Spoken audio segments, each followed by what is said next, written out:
Hello, my name is Amy Becker. I'm a doctorate of audiology student at the University of Tennessee. As part of my education program and as a service to our community, a team from the Department of Audiology and Speech Pathology created a program for seniors called Living Well with Hearing Loss.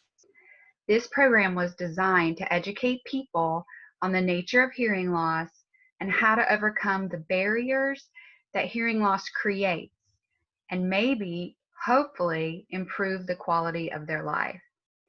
As a part of this program, we believe it's important to also educate the people who interact with the seniors and support their daily living.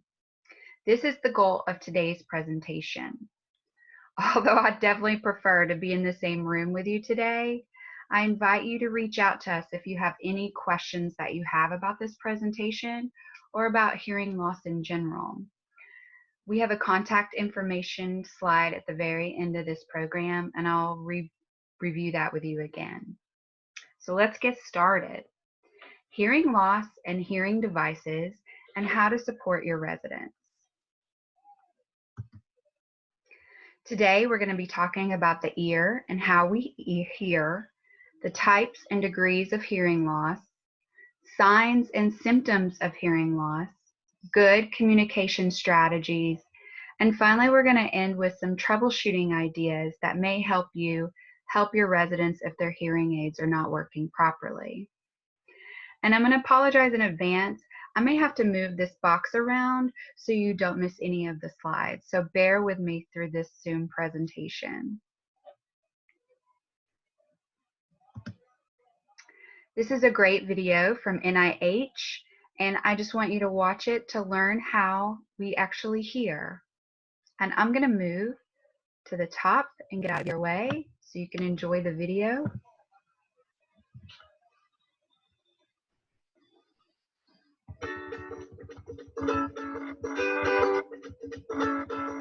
Have you ever wondered how sounds make their way from the source all the way to your brain?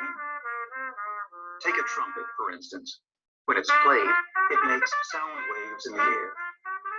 The outer ear catches the waves, which then travel through a narrow passageway called the ear canal. The sound waves reach the eardrum, which is a membrane roughly half the size of a dime. They make the eardrum vibrate, which in turn vibrates three tiny bones called the malleus, incus, and stapes. These bones amplify or increase the sound vibrations and send them to the cochlea. The cochlea is shaped like a snail and is the size of a garden pea. It is filled with fluid, and the sound vibrations make this fluid ripple, which creates waves.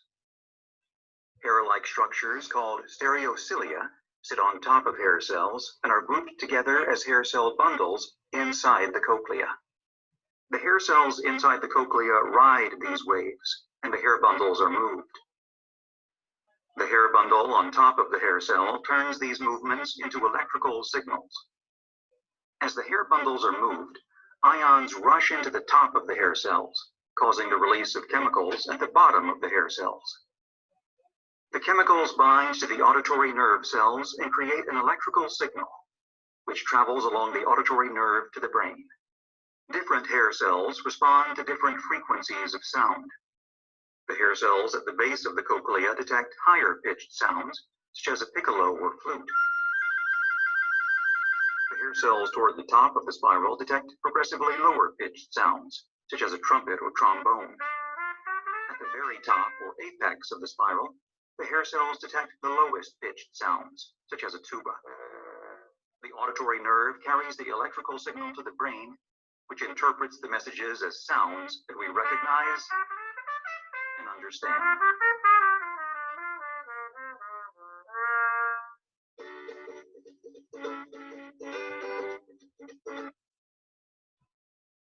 To recap the video, the ear is made up of three parts: the outer, middle, and inner ear. The part we see on the outer ear is called the outer ear, and it includes the ear canal. It captures sound energy and sends it to the eardrum. The middle ear is an air pocket beyond the eardrum and contains 3 hearing bones, the malleus, the incus, and the stapes. Sound waves hit that eardrum and it vibrates, and that's transmitted down the hearing bones to the inner ear, the cochlea. The cochlea is fluid-filled structure with sensory cells called hair cells. The hair cells translate the vibration into patterns of stimulation to the auditory nerve.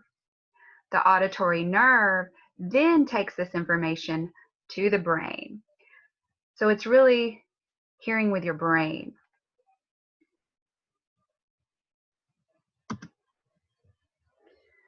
There are 3 types of hearing loss.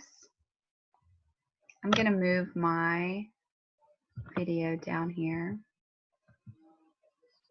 I apologize for moving.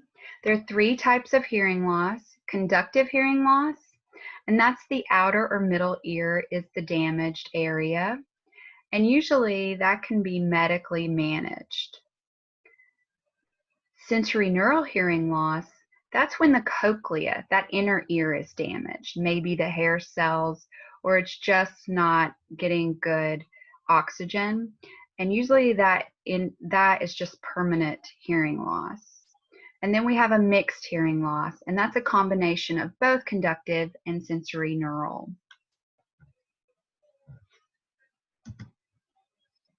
So the type of hearing loss has to do with the part of the ear that is actually damaged.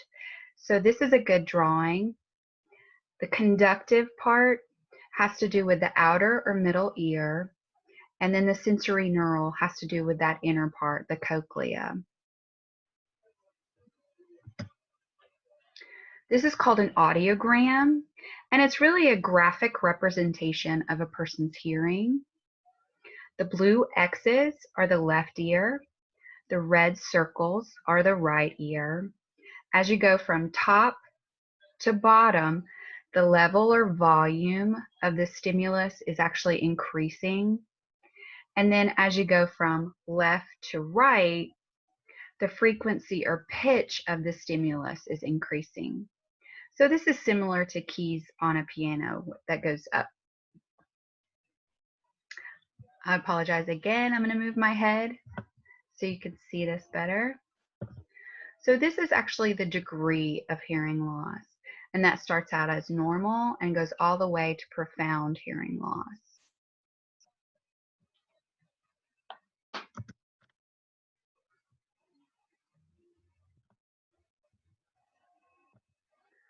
I'm going to review some common symptoms of hearing loss. The most frequent one is probably someone asking for repetition, saying, what did you say? I didn't get that. So that's probably the most common sign of hearing loss. The next most common is probably if you walked into your residence room and they had the TV or the radio turned up really loud. That would be a very common sign of hearing loss. Avoidance of social situations. It's just so complicated for them to understand or have a conversation with others because of the hearing loss. They just do not want to engage in social activities. Withdrawal from conversation is the last, and that's because they just sit there. They can't really understand the words or make out the message of the communication, so they just sit there and maybe nod or shake. But withdrawal from conversations is another symptom of hearing loss.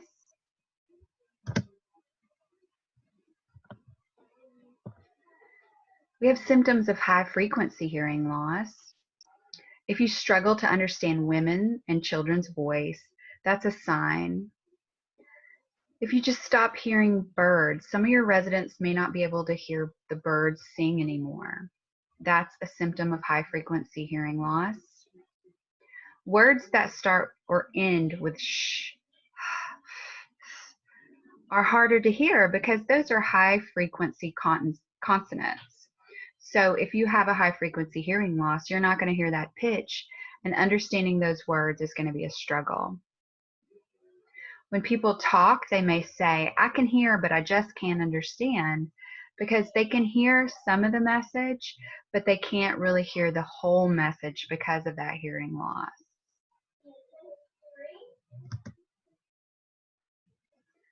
Now we're going to review factors that impact communication. We want everyone at Shenandoah to be a part of good communication. So we're going to go in depth about these factors. The first factor is environment, distance, physical arrangement, level of the speaker, rate of the speaker.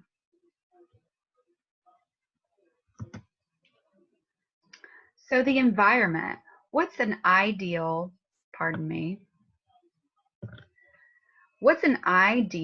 listening environment? You want to have a well-lit room so the person can actually see your facial expressions, your gestures, your body language. So you want the room to be well lit. You want to have minimum background noise. So you may need to turn off that TV or any other source of noise in that room. You may want to pick a table in just a quiet room to have a good conversation. Distance. You don't want to speak from another room. Move closer to the individual with hearing loss, especially when you're trying to speak to them. When people with hearing loss do have amplification, it only really works best within 3 feet of the sound source. And I want to give you a visual for that. Think back when you were in a classroom and the teacher was talking. And I'm sure you guys were all good people, good students sitting in the front row. But look at this compared to the front row versus the back row. The teacher's talking at 15, but at the time it gets to the front row, they've already lost 6 dB of the signal. And especially when you get all the way to the back, you're in negative numbers. So that's probably why those kiddos get distracted more often, because they can't really hear the teacher that well. So think about that when you're talking to someone with hearing loss. You're really losing the signal by 6 dB within 3 feet. So again, if your resident has hearing loss, try to get as close as you can, but also know that hearing aids work best within 3 feet of the individual. Physical arrangement. You always want to face the individual with hearing loss. Again, because they're going to use those visual cues of your mouth moving, your body language. Keep your mouth uncovered. And in group situations, they probably should position themselves so they can see everyone in the group, again, to use those visual cues of your face and lip. Face-to-face communication is the best. And think of this. So face me when you talk. Level of the speaker is also important. I'm going to move my head up just a little. You can go from I can barely hear you to way too loud. So you want to try to just be right. So the speaker should speak clearly and with a normal volume.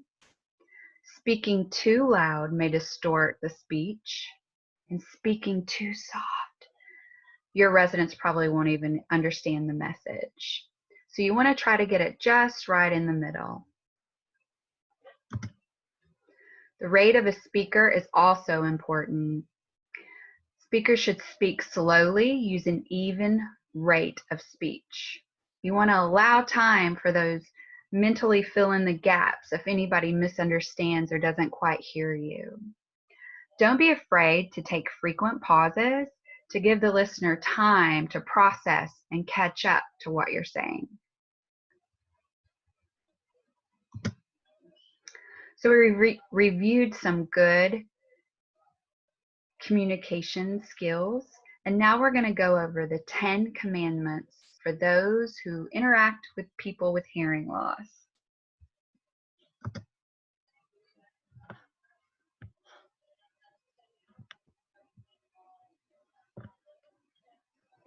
So number 1, we went over this before. Thou shalt not speak from another room. Number 2, thou shalt not speak with your back toward the person with hearing loss. Number 3, thou shalt not start speaking and then turn away from the person with hearing loss. Thou shalt not speak in competition with anything else.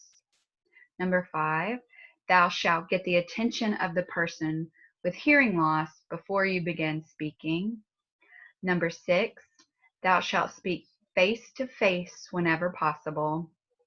Number 7, thou shalt try to remove obstacles while speaking, such as your hand in front of your face, food in your mouth, or maybe even gum. Gum might be a distraction to some of your residents. Right now, with everyone wearing masks all the time over their mouth, that's probably pretty difficult for people with hearing loss. Number 8, thou shalt speak clearly and distinctly, project and enunciate. Number 9, thou shalt exercise patience when communicating. Hearing loss is very frustrating for the person that has it and also for all their communication partners. So just please be very understanding. Number 10, thou shalt be supportive of the person with hearing loss. We try to encourage everyone in this program to be advocates for themselves, to speak up for what they need, and we encourage you all to understand that hearing loss is very frustrating and it can cause isolation. So please be supportive of all your residents with hearing loss.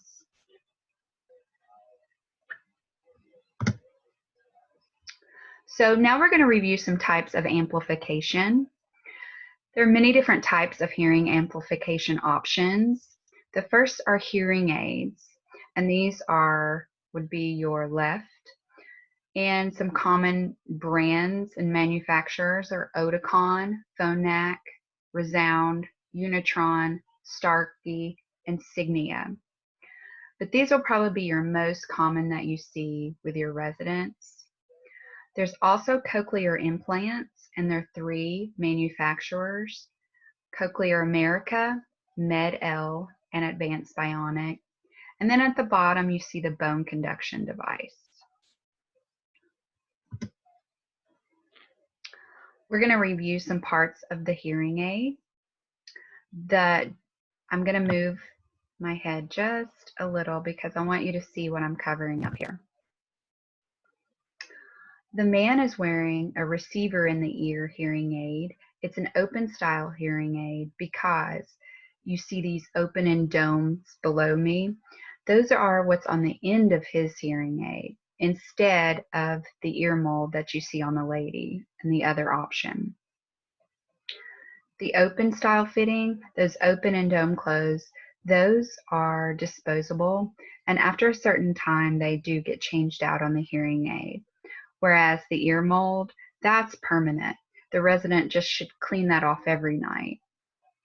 So we're going to go over the parts of the hearing aid. Number 1 is the right or left indicator. All hearing aids go by this. Right equals red and left equals blue. So you'll probably see a red dot or a blue dot on hearing aids of your resident.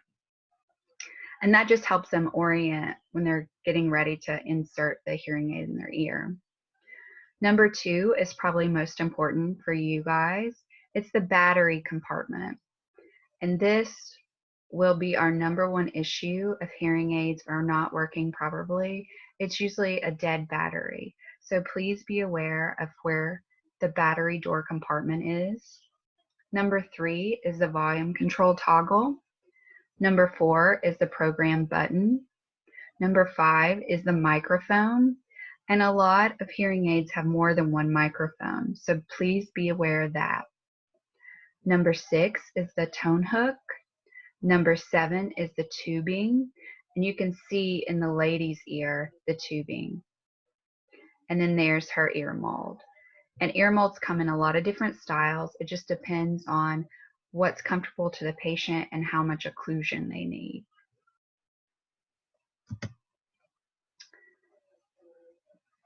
I'm going to move my head again. I apologize for this.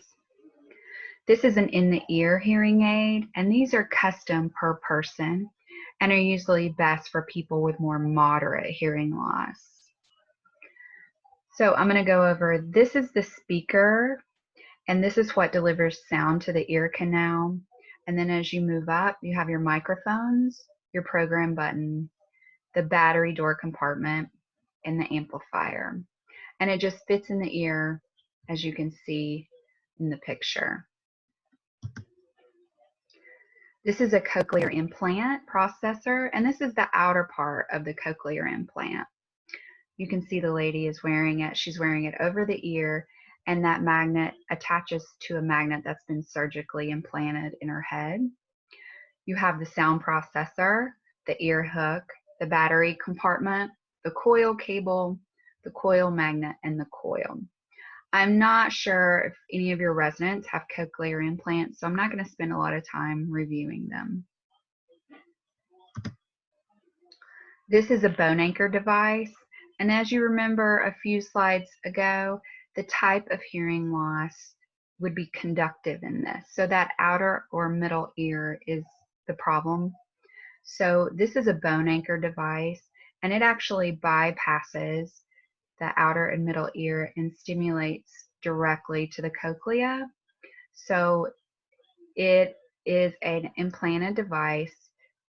Number one is a titanium implant, and that's surgically done. Number two is the abutment you see on the outside of the head. And number three, that's that sound processor connecting to the abutment.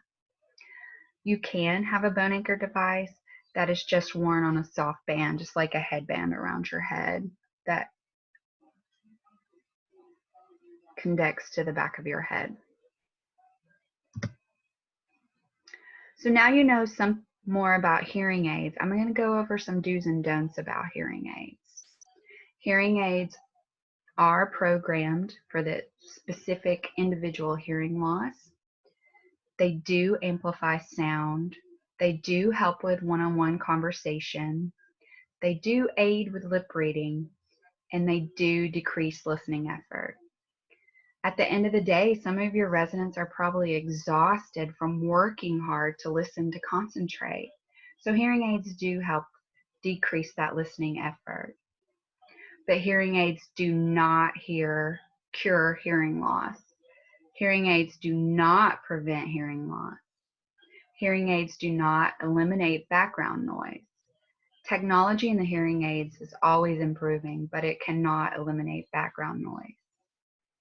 Hearing aids do not give you perfect hearing. Hearing aids are called aids for a reason. They're not like glasses. You don't just put them on your eyes and see 20/20. Once the hearing system is damaged, it's always going to be damaged. So the aids only aid in amplification. And unfortunately, hearing aids do not read your mind. So now we reviewed hearing aids. Let's do some troubleshooting. I want to go over a few ideas that we thought probably the most common that you guys would come across with your residents at Shannondale. The first being battery's dead. So why is the hearing aid not working properly? The battery is dead. So I want you to be able to, do you see that this is the hearing aid and that battery door compartment is like a little swing and it just swings open. So you would get a new hearing battery and you take off the sticker and you just let it sit for about 5 minutes and the air actually activates the battery. And there's only one real way you can fit the battery in correctly. You want to see that T facing up, and then the door will shut easily if you've got the battery in correctly. So what if you've changed the battery and it's still not working properly? Well, maybe it could be the ear wax is blocking the receiver. I'm going to move my head so you can see the tool in this person's hand. Okay. So sometimes people don't realize how much wax is in their ear. And honestly, just a little piece of wax, just hitting it just so will block it. The filter is like a circle, and this is where the sound goes out into the ear canal. Excuse me, and any kind of wax will just cover that and seal it, and no sound will get out. So the filter in the top picture, the black arrow is pointing to it. It's that white little circle. And then in the bottom, can you see that white little circle as well? So to change it, she has in her hand the tool to change it. On one end it's black and on the other end it's white. The black goes into the filter and you actually screw and pull it out, and then you flip the tool around and you insert the new filter, and the new filter is the white end of that tool. So whenever we fit hearing aids, we always give people extra filters, so they probably know where their supply of filters are. Just ask them, and if they don't have any filters, please contact their audiologist and schedule a hearing aid check. So if it's still not working, maybe the microphone is blocked or dirty. Hairspray, gel, dirt, all that can block that microphone. So use the cleaning tool that comes with a hearing aid to brush off debris of the microphones. And remember, there could be more than one microphone on the hearing aids.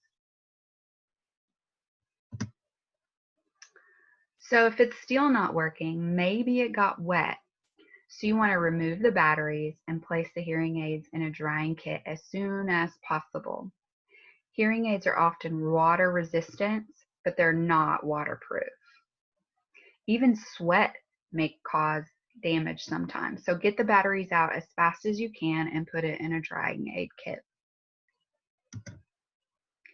And if it's still not working out of all these great troubleshooting ideas, please contact the resident's audiologist and have them schedule a hearing aid check appointment. Please do this as soon as possible, because if their hearing aids are not working, they're not hearing, they're not socializing, they're not living the best quality of life they can.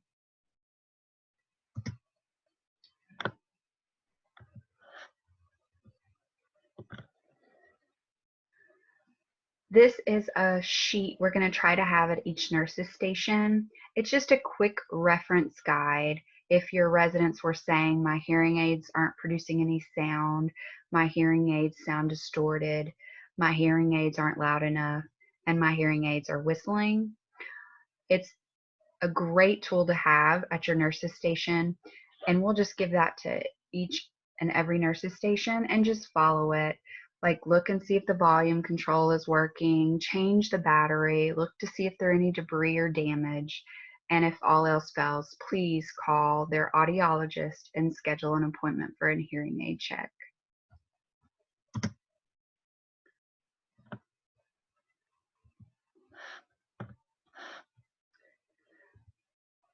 So we've talked about a lot today. We've talked about how we hear. We've talked about hearing aids. We've talked about good communication. And please be aware of the common symptoms of hearing loss, because there are those commonly missed sounds that your residents aren't getting. So please be aware of that. And if you're around someone who wears hearing aids and they're not communicating well, then maybe their hearing aids aren't working. So use that quick reference guide to see if you can figure out an easy fix. And if not, please contact their audiologist. And please keep in mind the 10 Commandments and ways you can communicate effectively with your residents. I want to thank you so much for watching this video, and I hope you got some tips or you learned something new, because that's how we all grow. Julie Beeler is our program liaison.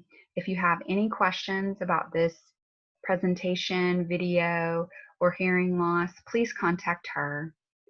And you get to click here for completion certification. Thank you and have a great day.